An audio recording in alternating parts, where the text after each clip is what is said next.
Hello दोस्तों, चलिए शुरू करते हैं सेकंड ग्रेड एसएसटी के लिए पेपर नंबर 2। पहला प्रश्न, कपास का प्रथम प्रमाण मिलता है इनाम गांव से, मेहरगढ़ से, प्रतापगढ़ से या भीमबेटका से। तो कपास का पहला प्रमाण कहां से मिलता है?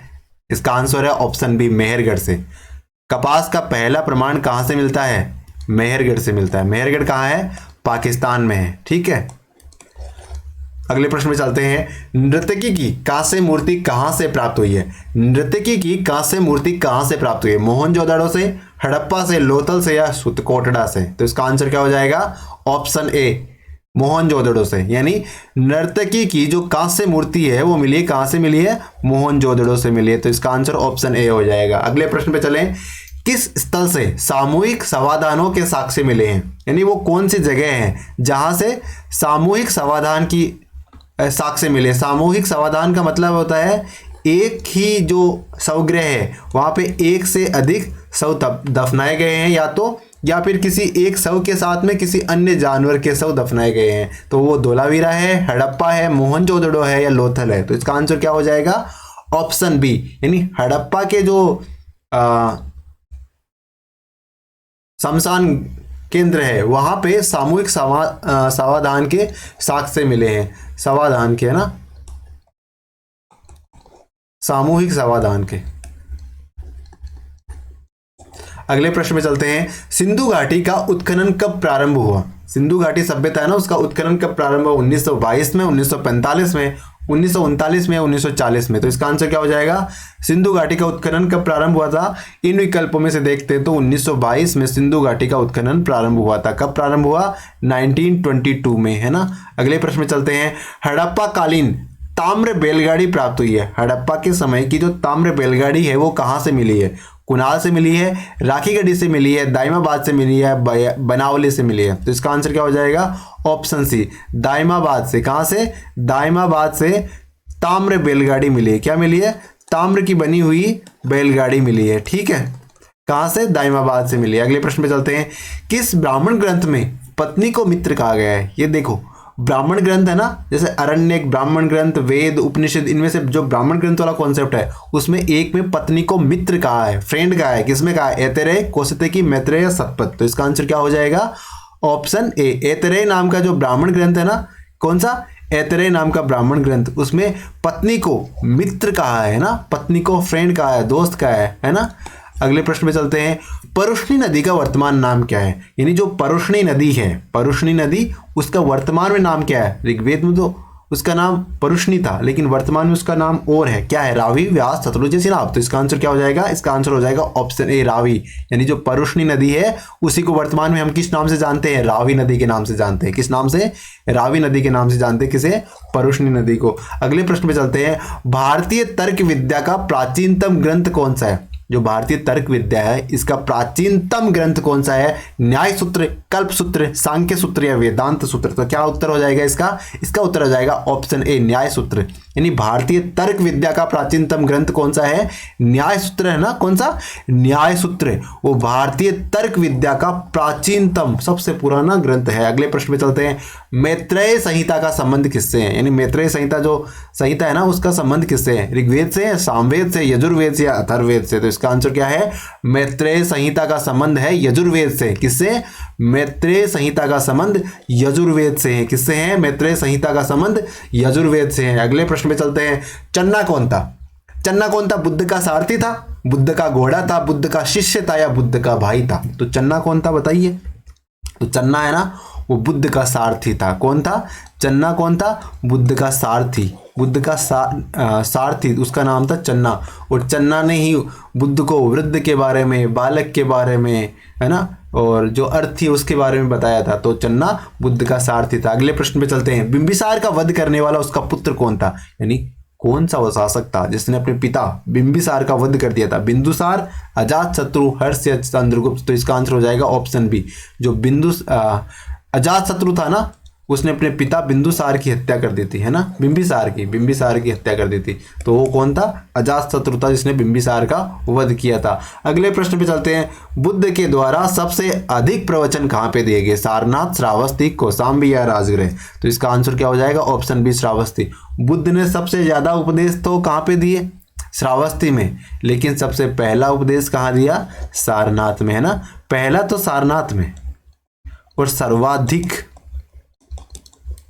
कहाँ? श्रावस्ती में दिए। तो इसका उत्तर हमें सर्वाधिक पूछा है, यहाँ पे सबसे अधिक पूछा है, तो हम क्या बताएंगे? ऑप्शन बी श्रावस्ती इसका सही उत्तर है। अगला प्रश्न, निम्न में से कौन सा माध्यमिक दर्शन का प्रतिपादक है? जो माध्यमिक दर्शन है ना, उसका प्रतिपादन किसने किया था? अश्वघोष ने किया था, वसुमित्र ने किया था, आनंद ने किया था, या नागार्जुन ने किया था? तो इसका आंसर क्या हो जाएगा? माध्यमिक दर्शन के प्रतिपादक कौन है? नागार्जुन साहब, है ना। नागार्जुन, है ना, उन्होंने माध्यमिक सूत्र का प्रतिपादन किया था। ठीक है, माध्यमिक सूत्र का प्रतिपादन किसने किया? तो नागार्जुन साहब ने माध्यमिक सूत्र का प्रतिपादन किया था। ठीक है, अगले प्रश्न में चलते हैं। जैन धर्म के 22वें तीर्थंकर कौन है? यानी कौन से वो देवता है जो जैन धर्म के 22वें तीर्थंकर है? ऋषभदेव, नेमिनाथ जी, प्राणनाथ जी, गोपीनाथ जी। तो इसका आंसर क्या हो जाएगा? जैन धर्म के जो 22वें तीर्थंकर है कौन है? वो है नेमिनाथ जी। नेमिनाथ जी, है ना, वो जैन धर्म के कौन से नंबर के तीर्थंकर है? 22वें नंबर के। 22वें नंबर के तीर्थंकर कौन है? नेमिनाथ जी, है ना। अगले प्रश्न में चलते हैं। किस मौर्य शासक की हत्या उसके सेनापति के द्वारा की गई? वो कौन सा मौर्य शासक था जिसकी हत्या उसी के सेनापति ने कर दी थी? अशोक था, चंद्रगुप्त था, दशरथ था, या वृहदत्त था? तो इसका आंसर क्या हो जाएगा? इसका आंसर हो जाएगा ऑप्शन डी, वृहदत्त। क्योंकि वृहदत्त की हत्या किसने की थी? पुष्यमित्र शुंग ने कर दी थी। किसने करी? पुष्यमित्र शुंग ने। और पुष्यमित्र शुंग कौन था? ये वृहदत्त का सेनापति था, है ना। वृहदत्त राजा था और ये सेनापति था, और इसने फिर अपने राजा की हत्या कर दी और स्वयं शुंग वंश की स्थापना कर दी और गद्दी पे बैठा था।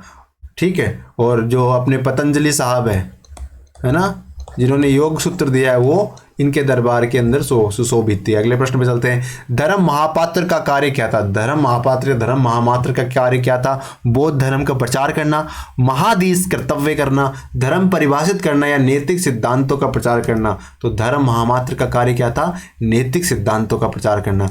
धर्म महामात्र का कार्य क्या था? नैतिक सिद्धांतों का प्रचार करना। क्या कार्य था धर्म महामात्र का? नैतिक सिद्धांतों का प्रचार करना धर्म महामात्र का कार्य था। अगले प्रश्न में चलते हैं।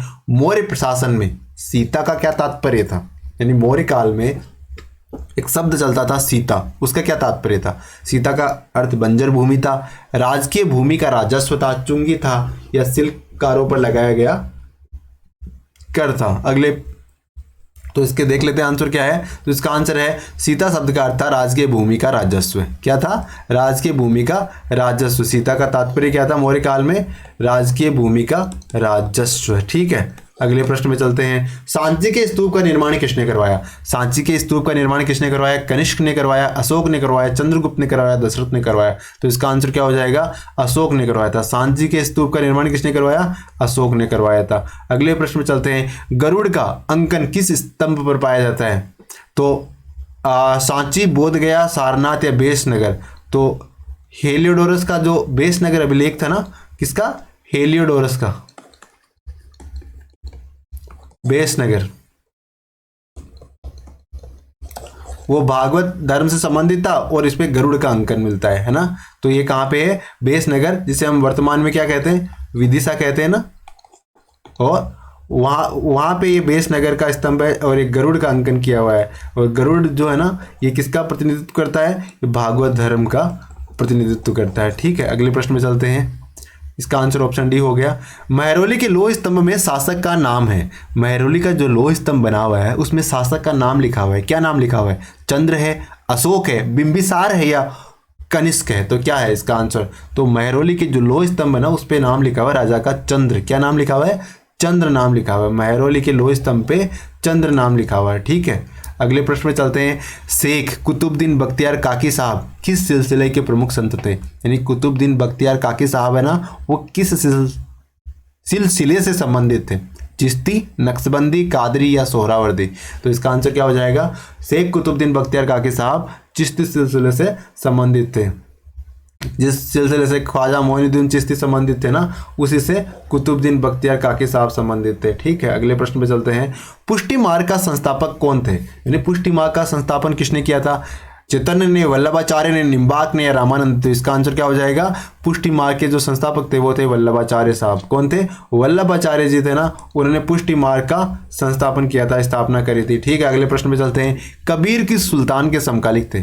कबीर है ना, वो किस सुल्तान के समकालिक थे? बहलोल लोदी, इब्राहिम लोदी, सिकंदर लोदी या शेर शाह सूरी? तो इसका आंसर है कबीर सिकंदर लोदी के समकालिक थे। किसके समकालिक थे? कबीर साहब सिकंदर लोदी के समकालिक थे। कबीर साहब किसके समकालिक थे? तो सिकंदर लोदी के समकालिक थे। अगला प्रश्न है, रामानुज ने किस पर बल दिया है? भक्ति पे, मोक्ष पे, धर्म पे या कर्म पे? तो रामानुज ने किस पे बल दिया है? तो भक्ति पे। रामानुज ने भक्ति पे बल दिया है। किस पे बल दिया है? रामानुज ने भक्ति पे बल दिया है। अगले प्रश्न में चलते हैं। आदर्श प्रारूप अवधारणा का प्रतिपादक कौन है? यानी एक अवधारणा है, अवधारणा का नाम है आदर्श प्रारूप अवधारणा। इसका प्रतिपादन किसने किया? मैक्स वेबर ने, कार्ल मार्क्स ने, दुर्खीम ने या रेडफील्ड ने? तो क्या आंसर हो जाएगा इसका? इसका आंसर हो जाएगा ऑप्शन ए, मैक्स वेबर साहब ने।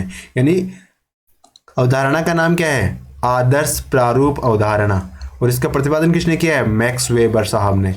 आदर्श प्रारूप अवधारणा, और ये मैक्स वेबर साहब ने इसको प्रतिपादित किया है। अगले प्रश्न में चलते हैं। किबुत्स है, किबुत्स क्या है? परिवार है, देश है, विवाह का स्वरूप है या जनजाति है? तो क्या है किबुत्स? किबुत्स परिवार है। किबुत्स क्या है? किबुत्स परिवार है। किसे कहा गया? किबुत्स, किबुत्स परिवार को कहा गया। अगले प्रश्न में चलते हैं। प्रत्येक व्यक्ति बहुतों का संबंधी होता है, यानी एक कथन दिया है, और ये वास्तव में मतलब धरातल पे बहुत सही कथन है ये, कि प्रत्येक व्यक्ति बहुतों का संबंधी होता है।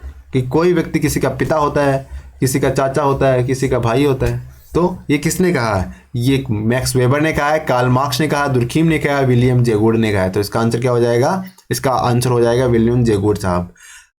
क्या हो जाएगा इसका आंसर? विलियम जे गूड साहब। क्या हो जाएगा? कि प्रत्येक व्यक्ति बहुतों का संबंधी होता है। ये कथन किसका है? विलियम जे गूड साहब का है ना। अगर कोई प्रश्न पे, किसी भी प्रश्न में थोड़ा बहुत डाउट आता है तो आप हमारे कमेंट बॉक्स में लिख सकते हो, है ना, और उस तरफ इशारा दे सकते हो, और हम उसको अपनी कम्युनिटी पोस्ट में लिख देंगे ताकि उस गलती को सुधारा जा सके। बाकी हमने पूरी सावधानी बरती है जब पेपर बनाया है, फिर भी मानवीय भूल के लिए हम नहीं कहते कि हम अंतिम हैं। हम अंतिम नहीं है, भूल संभव है, लेकिन भूल छोटी मोटी एक आधी हो सकती है। बाकी 99.99% हमने एक्यूरेसी के साथ ही पेपर बनाया है। अगले प्रश्न में चलते हैं। द मदर्स पुस्तक के लेखक हैं Max Weber, Karl Marx, Durkheim या ब्रीफाल्ट? तो इसका आंसर क्या हो जाएगा? द मदर्स पुस्तक के लेखक कौन है? ब्रीफाल्ट। ब्रीफाल्ट साहब है ना, वो द मदर्स पुस्तक के लेखक कौन है? ब्रीफाल्ट साहब। अगले प्रश्न में चलते हैं। एक विवाही सिद्धांत के प्रतिपादक, एक विवाही सिद्धांत के प्रतिपादक कौन थे? मैक्स वेबर, वेस्टरमार्क, दुर्खीम या रेडफील्ड? एक विवाही सिद्धांत के प्रतिपादक कौन थे? तो इसका आंसर क्या हो जाएगा? एक विवाही सिद्धांत के प्रतिपादक थे वेस्टरमार्क। वेस्टरमार्क साहब है ना, वो एक विवाही सिद्धांत के प्रतिपादक थे। कौन? वेस्टरमार्क साहब एक विवाही सिद्धांत के प्रतिपादक थे। अगले प्रश्न में चलते हैं।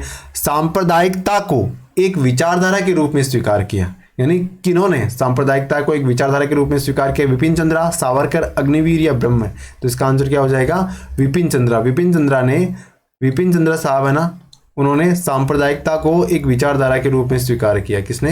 विपिन चंद्रा ने, है ना। अगले प्रश्न में चलते हैं। राष्ट्रीय अल्पसंख्यक आयोग का गठन किया गया। राष्ट्रीय अल्पसंख्यक आयोग का गठन कब किया गया? 1993 में, 1994 में, 1995 या 1996 में? तो इसका आंसर क्या हो जाएगा? ऑप्शन ए, 1993 में। राष्ट्रीय अल्पसंख्यक आयोग का गठन, राष्ट्रीय अल्पसंख्यक आयोग का गठन कब किया गया? 1993 में किया गया। कब किया गया? 1993 में राष्ट्रीय अल्पसंख्यक आयोग का गठन किया गया। अंत्योदय कार्यक्रम कब प्रारंभ हुआ? 1971, 1976, 1977 या 1978? अंत्योदय कार्यक्रम कब शुरू हुआ था? तो अंत्योदय कार्यक्रम 1977 में शुरू हुआ। अंत्योदय कार्यक्रम कब शुरू हुआ? 1977 में। 1977 में कब हुआ अंत्योदय कार्यक्रम शुरू? 1977 में हुआ। अगला प्रश्न है। गरीबी है, गरीबी क्या है? आर्थिक वंचना, सामाजिक वंचना या राजनीतिक वंचना? या सभी प्रकार की वंचना गरीबी है? तो इसका आंसर हो जाएगा ये सभी। अगर आर्थिक वंचना होती है तो भी गरीबी है, सामाजिक वंचना होती है तो भी गरीबी है, और राजनीतिक वंचना होती है तो भी गरीबी है। तो इसका आंसर हो जाएगा ऑप्शन डी, ये सभी। अगले प्रश्न पे चलते हैं। जाति व्यवस्था निम्न में से क्या है? सामाजिक संस्था है, धार्मिक संस्था है, आर्थिक संस्था है, राजनीतिक संस्था है? तो इसका आंसर क्या हो जाएगा? जो जाति व्यवस्था सिस्टम है ना, ये सामाजिक संस्था है। क्या है? एक सामाजिक संस्था है। जाति व्यवस्था सामाजिक संस्था है ना।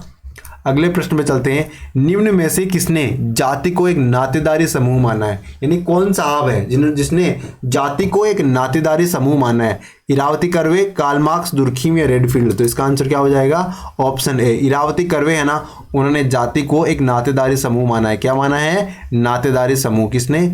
इरावती कर्वे ने क्या माना है? जाति को एक नातेदारी समूह माना है। क्या माना है? नातेदारी समूह। अगले प्रश्न पे चलते हैं। वर्ग संघर्ष के आधार पर, वर्ग संघर्ष के आधार पर सामाजिक परिवर्तन को समझाने वाले थे। यानी वर्ग संघर्ष का आधार लिया उन्होंने, वर्ग संघर्ष, ठीक है, ठीक है, और सामाजिक परिवर्तन को समझाने का प्रयास किया। वो कौन थे? मैक्स वेबर थे, कार्ल मार्क्स थे, दुर्खीम थे, रेडफील्ड? तो इसका आंसर क्या हो जाएगा? Option B, Karl Marx. Karl Marx है ना, उन्होंने वर्ग संघर्ष के आधार पे, वर्ग संघर्ष के आधार पे सामाजिक परिवर्तन को समझाया है ना। अगले प्रश्न है। जन्म के अतिरिक्त किसी भी आधार पर, यानी एक तो जन्म है ना, उसके अतिरिक्त किसी भी आधार पर समाज में समूह के निर्माण को क्या कहते हैं? यानी जन्म के अलावा अगर समाज में समूह का निर्माण करना तो क्या कहते हैं? उसे जाति कहते हैं, वर्ग कहते हैं, स्तरीकरण कहते हैं, विभेदीकरण कहते हैं? तो इसका आंसर हो जाएगा ऑप्शन बी, उसे कहते हैं वर्ग। अगर जन्म के आधार पर समूह बनते हैं तो जाति, और जन्म के अलावा किसी प्रकार का अगर वर्ग मतलब समूह बनता है तो उसे क्या कहेंगे? वर्ग कहते हैं। क्या कहते हैं? वर्ग कहते हैं। अगले प्रश्न पे चलते हैं। वह परिवर्तन जो काफी लंबे समय तक लेकिन धीरे धीरे होता है क्या कहलाता है? प्रगति, औद्योगिक क्रांति, संचार क्रांति, उद्विकास? तो उसे क्या कहते हैं? वह परिवर्तन जो लंबे समय तक होता है लेकिन धीरे धीरे होता है तो उसे कहेंगे उद्विकास। क्या कहेंगे? लंबे समय तक चलता है लेकिन थोड़ा थोड़ा होता है ना, उसे कहेंगे उद्विकास। क्या कहेंगे? उद्विकास कहेंगे। आधुनिकीकरण प्रक्रिया है। आधुनिकीकरण कैसी प्रक्रिया है? एक आयामी है, द्विआयामी है, त्रिआयामी है, बहुआयामी है? तो आधुनिकीकरण है ना, वो तो भैया बहुआयामी है। क्या है? आधुनिकीकरण, मॉडर्नाइजेशन क्या है? बहुआयामी है, यानी मल्टी डायमेंशनल है आधुनिकीकरण, है ना। आप कई तरीकों से आधुनिक हो सकते हो, इसके बहुत आयाम है। अगले प्रश्न पे चलते हैं। गांवों के नगरों में बदलने की प्रक्रिया नगरीकरण है। यानी गांव है ना, वो नगरों में चेंजेस होते हैं और इस प्रक्रिया को नगरीकरण कहते हैं। ये कथन किसका है? मैक्स वेबर का है, कार्ल मार्क्स का है, लुई वर्थ का है, रेडफील्ड का है? तो इसका आंसर क्या हो जाएगा? Option C, Louis Wirth. ये कथन किसका है? लुई वर्थ साहब का है। क्या कथन है? कि गांव चेंज हो गए नगर में। क्या बन गए? गांव। अब गांव नहीं रह गए, नगर बन गए। अब इस प्रक्रिया को क्या कहते हैं? नगरीकरण कहते हैं। और ये किसने कहा था? ये कहा था लुई वर्थ साहब ने। किसने कहा? लुई वर्थ साहब ने कहा गांव के नगरों में बदलने की प्रक्रिया नगरीकरण है, लुई वर्थ। अगले प्रश्न में चलते हैं। ग्रीक विद्वानों ने राज्य के लिए कौन सा शब्द का प्रयोग किया है? जो ग्रीक विद्वान थे उन्होंने राज्य के लिए किस शब्द का प्रयोग किया? पोलिस का, रिपब्लिक का, सिविलास का, सिविलाज का, स्टेटों का? तो इसका आंसर क्या हो जाएगा? ऑप्शन है पोलिस का। तो जो ग्रीक विद्वान थे उन्होंने राज्य के लिए किसका उपयोग किया? पोलिस, है ना। किस शब्द का प्रयोग किया? पोलिस का। दार्शनिक उपागम का मुख्य प्रतिपादक कौन थे? दार्शनिक उपागम के मुख्य प्रतिपादक कौन थे? थॉमस मूर, प्लेटो, हेगल या सभी? तो दार्शनिक उपागम के प्रमुख प्रतिपादक कौन थे? जो दार्शनिक उपागम है उसके प्रमुख मुख्य प्रतिपादक थॉमस मूर भी थे, प्लेटो भी थे, हेगल भी थे। तो इस प्रकार इसका आंसर क्या हो जाएगा? सभी के सभी, ऑप्शन डी। अगले प्रश्न पे चलते हैं। समाजवाद गिरगिट के अनुसार रंग बदलने वाला मंतव्य है। ये कथन किसका है? यानी समाजवाद है ना, वो गिरगिट की तरह रंग बदलता है। ये कथन किसका है? थॉमस मूर का है, प्लेटो का है, हीगल का है, रेमजे म्यूर का है? तो इसका किसका हो जाएगा? ये हो जाएगा रेमजे म्यूर साहब का। रेमजे म्यूर साहब क्या कहते हैं? क्या कहते हैं समाजवाद के बारे में? कि समाजवाद गिरगिट की तरह रंग बदलने वाला मंतव्य है। क्या है? गिरगिट की तरह रंग बदलने वाला मंतव्य है समाजवाद। किसने कहा है? ये कहा है रेमजे म्यूर साहब ने। किसने कहा है? रेमजे म्यूर साहब ने कहा है। अगला प्रश्न है। Power and society. किताब का नाम भी कितना इंटरेस्टिंग है, पावर एंड सोसाइटी। ये किताब किसकी पुस्तक है? थॉमस मूर की है, प्लेटो की, हीगल की, लॉसवेल की है? तो इसका आंसर क्या हो जाएगा? ऑप्शन डी, लॉसवेल की है। किसकी है? पावर एंड सोसाइटी जो पुस्तक है ना, वो लॉसवेल साहब की है। किसकी है? लॉसवेल साहब की है। ठीक है, ऑप्शन डी इसका सही आंसर है। अगला प्रश्न चलते हैं। संप्रभुता किसमें है? यानी संप्रभुता किसमें निहित होती है? जनता में, संसद में, सरकार में या राज्य में? तो संप्रभुता किसमें निहित होती है? संप्रभुता राज्य में निहित होती है। किसमें निहित होती है? राज्य में निहित होती है। अगले प्रश्न पे चलते हैं। आंतरिक संप्रभुता का क्या आशय है? समुदायों की सत्ता, निश्चित परिसीमा, राज्य, व्यक्ति या समुदायों का उच्चतर होना या कोई नहीं? तो आंतरिक संप्रभुता का आशय क्या है? राज्य, व्यक्ति या समुदायों का उच्चतर होना। आंतरिक प्रभुसत्ता संप्रभुता का मतलब होता है आंतरिक संप्रभुता का, है ना। इसका क्या अर्थ होता है? राज्य, व्यक्ति या समुदायों का उच्चतर होना। राज्य, व्यक्ति या समुदाय का उच्चतर होना यह आंतरिक संप्रभुता का आशय है। ठीक है, अगले प्रश्न पे चलते हैं।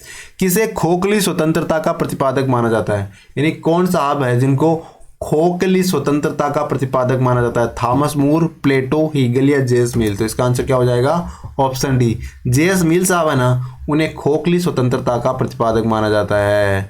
ये देखो स्वतंत्रता और ये अंदर से खोखली, है ना, इसका प्रतिपादक किसे माना जाता है? ये जेएस मिल साहब को। किसे? खोखली, क्या किसे? खोखली स्वतंत्रता, है ना, खोखली स्वतंत्रता। कौन है प्रतिपादक? मील साहब, यानी मील है ना वो खोखली है। इस तरह से इसको रिलेट कर सकते हैं। भारतीय संविधान की मूल प्रति कैसी है? हस्तलिखित है, टाइप्ड है, मुद्रित है या सभी है? तो इसका आंसर क्या हो जाएगा? भारतीय संविधान की जो मूल प्रति है ना वो हस्तलिखित है। क्या है? हस्तलिखित। भारतीय संविधान की मूल प्रति क्या है? हस्तलिखित है। ठीक है, भारतीय संविधान की मूल प्रति हस्तलिखित है। अगले प्रश्न पे चलते हैं। संविधान सभा के चुनाव हुए, संविधान सभा के चुनाव कब हुए? 1946 में, जुलाई 1946 में, अगस्त 1946 में, सितंबर 1946 में। यानी 1946 में तो हुए, लेकिन आपको बताना है यहाँ पे महीना, किस महीने में संविधान सभा के लिए चुनाव हुए थे। तो इसका आंसर क्या हो जाएगा? इसका आंसर हो जाएगा ऑप्शन बी, जुलाई 1946 में संविधान सभा के लिए चुनाव हुए थे। कब हुए थे? जुलाई 1946 में। जुलाई का महीना था और 1946 का साल था। और क्या हुआ? संविधान सभा के चुनाव हुए, संविधान सभा के चुनाव। ठीक है, और सबसे ज्यादा सीटें किसने जीती? कांग्रेस ने जीती, है ना। मुस्लिम लीग को तो गिनती की सीटें मिली थी, 73 सीटें मिली थी। अगले प्रश्न में चलते हैं। संविधान सभा की प्रांतीय संविधान समिति के अध्यक्ष कौन थे? संविधान सभा की जो कई समितियां बनी थी, संघ शक्ति समिति, संघ संविधान समिति, प्रांतीय संविधान समिति। तो जो प्रांतीय संविधान समिति है उसके अध्यक्ष कौन थे? तो इसके अध्यक्ष पंडित नेहरू, सरदार पटेल, राजेंद्र प्रसाद, कांशीराम। तो इसका आंसर क्या हो जाएगा? सरदार पटेल। संविधान सभा की जो प्रांतीय संविधान समिति उसके अध्यक्ष थे सरदार पटेल साहब। कौन थे? सरदार पटेल साहब थे। अगले प्रश्न पे चलते हैं। भारत में गणतंत्रात्मक व्यवस्था कहाँ से ली गई? जो गणतंत्रात्मक व्यवस्था है ना भारत में, वो कहाँ से लिए? रूस से लिए, फ्रांस से लिए, ब्रिटेन से लिए, अमेरिका से लिए? तो इसका आंसर क्या हो जाएगा? भारत ने जो गणतंत्रात्मक व्यवस्था है वो फ्रांस से लिए। कहाँ से लिए? फ्रांस से लिए गणतंत्रात्मक व्यवस्था। अगले प्रश्न पे चलते हैं। 42वें संविधान संशोधन के माध्यम से संविधान में जोड़े गए मूल कर्तव्यों की संख्या कितनी है? यानी 42वें संविधान संशोधन हुआ था, उसके माध्यम से मूल कर्तव्य जोड़े गए थे। तो उस समय कितने मूल कर्तव्य जोड़े गए? 10, 11, 12 या 13? तो इसका आंसर क्या हो जाएगा? ऑप्शन ए, 10 मूल कर्तव्य उस समय जोड़े गए थे। कितने जोड़े गए थे? 10 मूल कर्तव्य जोड़े गए थे। बाद में 86वां संविधान संशोधन हुआ, है ना, उसके माध्यम से 11वां मूल कर्तव्य भी जोड़ दिया गया था, जिसमें माता पिता या अभिभावक का कर्तव्य होगा, दायित्व होगा कि 6 से 14 वर्ष के आयु के बालकों को अनिवार्य रूप से शिक्षा की व्यवस्था करें। ये 11वां मूल कर्तव्य जोड़ा गया था।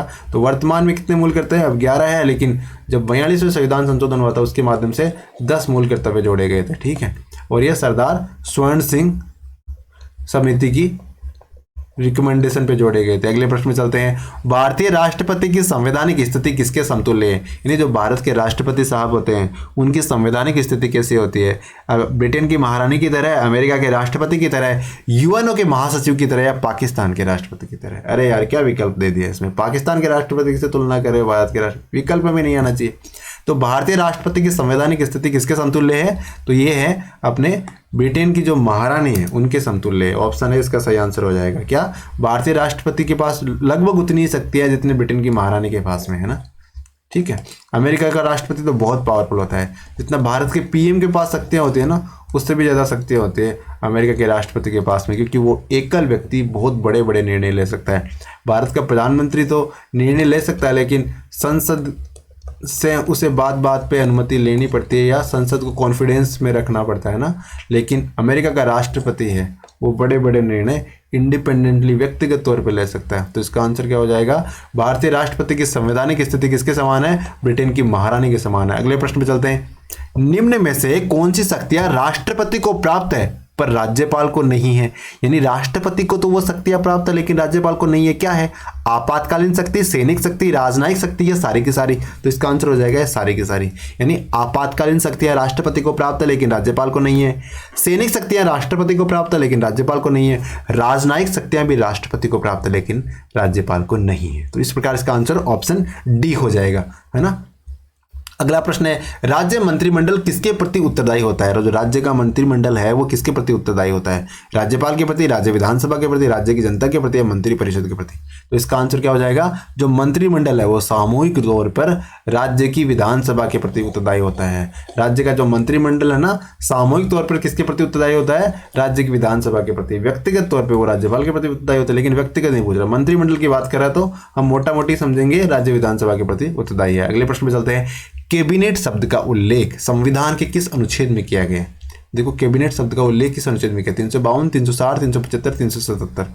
तो इसका आंसर है 352 में। क्या है? 352 में। देखो, मूल संविधान में कैबिनेट शब्द नहीं थी, मंत्री परिषद शब्द नहीं थी, मंत्रिमंडल शब्द नहीं था ना, लेकिन जो 44वां संविधान संशोधन हुआ उसके माध्यम से ये शब्द जोड़ा गया और ये 352 में मंत्री कैबिनेट शब्द का उल्लेख किया हुआ है। किस शब्द का? कैबिनेट शब्द का 352 में, है ना। ये क्या है? राष्ट्रीय आपात की बात करी गई है, सशस्त्र विद्रोह के कारण आपातकाल लगाया जा सकता है। अगले प्रश्न में चलते हैं, भारत में किस केंद्र शासित प्रदेश का अपना उच्च न्यायालय, यानी अपने नाम से उच्च न्यायालय? कौन सा केंद्र शासित प्रदेश है? दिल्ली, चंडीगढ़, दादरा नगर हवेली या दमन दीव? तो इसका आंसर क्या हो जाएगा? आपको पता है कि दिल्ली हाईकोर्ट है, बार बार खबरों में वैसे भी रहता है, तो इसका आंसर ऑप्शन है दिल्ली हाईकोर्ट, है ना। दिल्ली हाईकोर्ट का, दिल्ली का अपना खुद का हाईकोर्ट है, दिल्ली हाईकोर्ट, दिल्ली हाईकोर्ट, है ना। अगले प्रश्न में चलते हैं, दो राज्यों के बीच किसी विवाद का निर्णय करने का अधिकार किसे प्राप्त है? यानी दो राज्यों के बीच विवाद हो रखा है ना, उसको निर्णय करने का अधिकार किसे है? संबंधित राज्य के उच्च न्यायालय को, सर्वोच्च न्यायालय को, राष्ट्रपति को या उपराष्ट्रपति को? तो इसका आंसर क्या हो जाएगा? इसका आंसर हो जाएगा ऑप्शन बी, यानी इस प्रकार के निर्णय करने का अधिकार सर्वोच्च न्यायालय को है। किसको है? सर्वोच्च न्यायालय को, यानी अपने सुप्रीम कोर्ट को है। अगले प्रश्न में चलते हैं, किस वर्ष राजस्थान में पंचायत अधिनियम लागू किया गया था? सबसे पहले राजस्थान में पंचायत अधिनियम किस वर्ष लागू किया गया? 53 में, 1935 में, 1963 में, 1936 में? तो इसका आंसर है ऑप्शन ए, 1953 में। यानी 1953 में सबसे पहले राजस्थान में पंचायत अधिनियम लागू किया गया था। कब लागू किया? 1953 में कर दिया था भैया, ऑप्शन ए, है ना। पंचायत अधिनियम कब लागू कर दिया गया था? 1953 में ही लागू कर दिया गया था। अगले प्रश्न में चलते हैं, भारत के साथ सुरक्षा परिषद में स्थायी सदस्यता के दावेदार राष्ट्रों के संगठन G4, यानी G4 संगठन बनाया हुआ है, भारत और 3 अन्य देश है उन्होंने मिलके। तो उस G4 में कौन नहीं है? जापान नहीं है, इटली नहीं है, ब्राजील नहीं है, जर्मनी नहीं है। तो इसका आंसर क्या हो जाएगा? इसका आंसर हो जाएगा ऑप्शन बी, यानी इटली। यानी G4 में इटली नहीं है। G4 में कौन कौन से है? भारत है, ठीक है, फिर जापान है, फिर ब्राजील है, फिर जर्मनी है, लेकिन इटली नहीं है भाई साहब, है ना। इस प्रकार ये G4 के सदस्य हो गए। अगले प्रश्न में चलते हैं, अब तक कितने मीनोब्रुक सम्मेलन आयोजित हो चुके हैं? अगला प्रश्न हमारे पास में है कि अब तक कितने मीनोब्रुक सम्मेलन हो चुके हैं? 2, 3, 4 या 5? तो इसका आंसर है क्या है? इसका आंसर है ऑप्शन बी, 3। यानी अब तक 3 मीनोब्रुक सम्मेलन हो चुके हैं। कितने मीनोब्रुक सम्मेलन हो चुके हैं? मीनोब्रुक सम्मेलन 3 हो चुके हैं अब तक, है ना। अगले प्रश्न में चलते हैं, डायनेमिक एडमिनिस्ट्रेशन पुस्तक के लेखक, एक पुस्तक है उसका नाम है डायनेमिक एडमिनिस्ट्रेशन। डायनेमिक एडमिनिस्ट्रेशन, इस पुस्तक के लेखक कौन है? थॉमस मूर, प्लेटो, हीगल या मेरी पार्कर फॉलेट? तो इसका आंसर क्या हो जाएगा? डायनेमिक एडमिनिस्ट्रेशन पुस्तक के लेखक मेरी पार्कर फॉलेट है। डायनेमिक एडमिनिस्ट्रेशन मेरी पार्कर फॉलेट, डायनेमिक एडमिनिस्ट्रेशन मेरी पार्कर फॉलेट, डायनेमिक मेरी, है ना, डायनेमिक मेरी, इस प्रकार इसको रिलेट करेंगे। डायनेमिक मेरी, डायनेमिक मेरी, डायनेमिक मेरी, मेरी पार्कर फॉलेट। अगले प्रश्न में चलते हैं, प्रशासन को दर्शन मानने वाले पहले विचारक कौन थे? यानी वो कौन से विचारक थे जो प्रशासन को सबसे पहले उन्होंने दर्शन माना था कि भाई प्रशासन का कार्य है ना, वही दर्शन का कार्य है? थॉमस मूर, प्लेटो, हीगल या वॉकर? तो इसका आंसर है ऑप्शन डी, वॉकर। वॉकर साहब प्रशासन को भी दर्शन मानने लगे थे, है ना, प्रशासन को भी दर्शन मानने लगे थे। कौन? वॉकर साहब। वॉकर साहब, है ना, वो प्रशासन को दर्शन मानने लगे थे। लोक प्रशासन शब्द का आधुनिक रूप से उपयोग प्रारंभ हुआ, लोक प्रशासन शब्द है ना, उसका आधुनिक रूप से उपयोग कहाँ प्रारंभ हुआ? ब्रिटेन में, प्रशा में, चाइना में, रशिया में? तो इसका आंसर क्या हो जाएगा? Option B, Prussia. क्या है? पर्सिया कहते हैं ना जिसे, पर्सा, वहां पे आधुनिक लोक प्रशासन शब्द का प्रयोग स्टार्ट हुआ था। लोक प्रशासन शब्द का आधुनिक रूप से प्रयोग पर्सा में स्टार्ट हुआ था। पर्सा कहाँ पे है? ये जर्मनी में वैसे मूलतः कहाँ पे? जर्मनी में। अगले प्रश्न पे चलते हैं। वर्तमान में लोक प्रशासन के तत्वों में शामिल नहीं है, यानी कौन सा है जो लोक प्रशासन तत्वों में शामिल नहीं है? लोक कल्याणकारी, यथास्थिति, प्रजातांत्रिक या लक्ष्योन्मुखी। तो इसका आंसर क्या हो जाएगा? देखिए लोक प्रशासन है ना, लोगों का प्रशासन। तो आज की डेट में लोक प्रशासन कैसा होना चाहिए? लोक कल्याणकारी होना चाहिए, प्रजातांत्रिक होना चाहिए और लक्ष्योन्मुखी होना चाहिए। यथास्थिति वाला कॉन्सेप्ट नहीं है, मतलब वर्तमान संदर्भ में यथास्थिति लोक प्रशासन नहीं होना चाहिए, है ना। लोक कल्याणकारी होता है, प्रजातांत्रिक भी होता है, लक्ष्योन्मुखी होता है। कल को आप भी किसी स्कूल के प्रिंसिपल बन जाओगे, है ना, तो आप भी लोक प्रशासक की तरह कार्य करोगे, है ना। तो आपको भी इन चीज़ों का ध्यान रखना है, यानी आपका प्रशासन का जो मुख है वो लोक कल्याणकारी तरफ होना चाहिए, प्रजातांत्रिक होना चाहिए और लक्ष्योन्मुख होना चाहिए। अगले प्रश्न में चलते हैं। नवलोक प्रशासन क्या है? एक आर्थिक सुधारों का परिणाम है, एक सेवार्थी अभिमुखी है, सामाजिक साम्यता से संबंधित है या मूलतः आदर्शपरक है। तो इसका आंसर क्या हो जाएगा? नवलोक प्रशासन एक सेवार्थी अभिमुखी है। जो भी लोक प्रशासन देखते हैं वो क्या है? एक सेवार्थी अभिमुखी है, यानी सेवा की भावना से कार्य करता है, ठीक है। तो नवलोक प्रशासन एक सेवार्थी अभिमुखी है। अगले प्रश्न में चलते हैं। मानव संबंध सिद्धांत मुख्यतः जोर देता है, मानव का संबंध सिद्धांत है ना, वो मुख्यतः किस पे जोर देता है? संगठन की संरचना पे, लोग पे, अनौपचारिक समूह पे, संगठन के सिद्धांत पे। तो इसका आंसर क्या हो जाएगा? संगठन के सिद्धांतों पे। मानव संबंध सिद्धांत संगठन के सिद्धांतों पे जोर देता है। अगले प्रश्न में चलते हैं। रूल ऑफ थंब का संबंध किससे है? थॉमस मूर से, प्लेटो से, हीगल से, टेलर से। रूल ऑफ थंब का संबंध किससे है? तो टेलर साहब से। रूल ऑफ थंब यानी टेलर साहब का थंब है। रूल ऑफ थंब जो का कॉन्सेप्ट किससे संबंधित है? ये टेलर साहब से संबंधित है ना, याद रखना आपको। Rule of thumb Taylor. अगले प्रश्न में चलते हैं। मैक्स वेबर के अनुसार प्राधिकार सत्ता होती है, मैक्स वेबर साहब के अनुसार प्राधिकार सत्ता कैसी होती है? परंपरागत होती है, करिश्माई होती है, तार्किक होती है या सभी गुण होते हैं? तो मैक्स वेबर साहब के अनुसार जो सत्ता है ना, या तो प्राधिकार कह दो या पावर कह दो, सत्ता कह दो, वो परंपरागत, करिश्माई और तार्किक तीनों प्रकार की सत्ता होती है। परंपरागत सत्ता भी होती है, करिश्माई सत्ता भी होती है और तार्किक सत्ता भी होती है। इस प्रकार मैक्स वेबर साहब के अनुसार ये तीनों प्रकार की सत्ताएं अस्तित्व में होती है। अगले प्रश्न में चलते हैं। हॉथोर्न प्रयोगों में निम्न दृष्टिकोण को जन्म दिया, यानी हॉथोर्न के जो प्रयोग थे ने किन दृष्टिकोणों को जन्म दिया था? पारिस्थितिकी, व्यवहारवादी, मानव संबंधी व्यवस्था। तो इसका आंसर क्या हो जाएगा? इसका आंसर हो जाएगा ऑप्शन सी, मानव संबंध। यानी हॉथोर्न के प्रयोगों में जो मानव संबंध दृष्टिकोण को जन्म दिया था, किसको जन्म दिया? मानव संबंध दृष्टिकोण को। अगले प्रश्न में चलते हैं। गैंगप्लैंक सिद्धांत का प्रतिपादन किसने किया था? गैंगप्लैंक सिद्धांत है, इसका प्रतिपादन किसने किया? थॉमस मूर ने, प्लेटो ने, हीगल ने या फेयोल ने? तो इसका आंसर हो जाएगा ऑप्शन डी, फेयोल। गैंगप्लैंक जो सिद्धांत है, क्या सिद्धांत है? गैंगप्लैंक सिद्धांत ये किसने दिया है? ये दिया फेयोल साहब ने। फेयोल साहब ने गैंगप्लैंक सिद्धांत दिया है ना। गैंगप्लैंक सिद्धांत किसने दिया है? फेयोल साहब ने दिया है। अगला प्रश्न। अनौपचारिक संगठन में प्रभाव का आधार है, अनौपचारिक संगठन में प्रभाव का क्या आधार है? संगठन स्थिति, व्यक्ति, सत्ता या उच्च लोगों के साथ घनिष्ठता। तो अनौपचारिक संगठन में प्रभाव का आधार क्या है? उच्च लोगों के साथ घनिष्ठता। अनौपचारिक संगठन में प्रभाव का आधार क्या है? उच्च लोगों के साथ घनिष्ठता। क्या है? उच्च लोगों के साथ घनिष्ठता अनौपचारिक संगठन में प्रभाव का आधार है। तो ऑप्शन डी इसका सही हो जाएगा। अगला प्रश्न है। स्टाफ सत्ता को निम्न में से किस रूप में जाना जाता है? स्टाफ सत्ता को किस रूप में जाना जाता है? विशेषज्ञ, गौण, ज्ञान आधारित या अंतर्निहित? तो जो स्टाफ सत्ता होती है उसे गौण रूप से जाना जाता है। कैसे? गौण रूप में जाना जाता है। स्टाफ सत्ता क्या है? गौण है। अगले प्रश्न में चलते हैं। अभिप्रेरणा का द्विघटक सिद्धांत किसने प्रतिपादित किया था? अभिप्रेरणा का द्विघटक सिद्धांत किसने प्रतिपादित किया? हर्ज़बर्ग ने, मेस्लो ने, मैकग्रेगर ने या फिडलर ने? तो अभिप्रेरणा का द्विघटक सिद्धांत किसने प्रतिपादित किया? ये किया था हर्ज़बर्ग साहब ने प्रतिपादित।